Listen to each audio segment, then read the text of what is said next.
जगन्नाथ रथ यात्रा का प्रारंभ हो चुका है और भगवान जी के दर्शन भव्य रूप में किए जा सकते हैं। सैकड़ों की तादाद में भक्तजन भगवान के दर्शन के लिए पहुंच रहे हैं।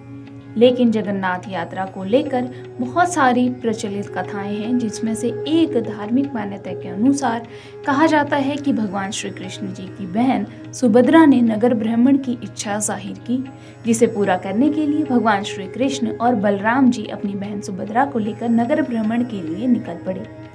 कहा जाता है कि तीनों अलग अलग रथ में सवार होकर गए और नगर की प्रजा ने प्रभु के दर्शन किए और उनका आभार प्रकट किया, और फिर तब से ही जगन्नाथपुरी की यात्रा शुरू हुई। तीनों रथ के अलग अलग नाम हैं। जगन्नाथपुरी यात्रा में भगवान जगन्नाथ के रथ को गरुण ध्वज या फिर नंदी घोष कहा जाता है। बलराम जी के रथ को ताल ध्वज के नाम से जाना जाता है और सुभद्रा जी के ध्वज को पद्म ध्वज के नाम से जाना जाता है।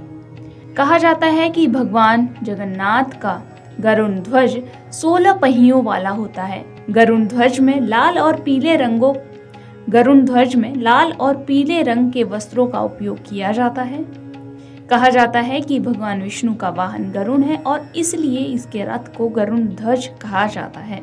भगवान श्री कृष्ण जी के बड़े भाई बलराम जी का रथ ताल ध्वज है। इस रथ में कुल 14 पहिए होते हैं और ये 13.2 मीटर ऊंचा होता है और इसकी सजावट के लिए लाल, हरे और पीले वस्त्रों का उपयोग किया जाता है। जगन्नाथ जी की बहन सुभद्रा जी के ध्वज का नाम पद्म ध्वज है और इसमें कुल 14 पहिए होते हैं।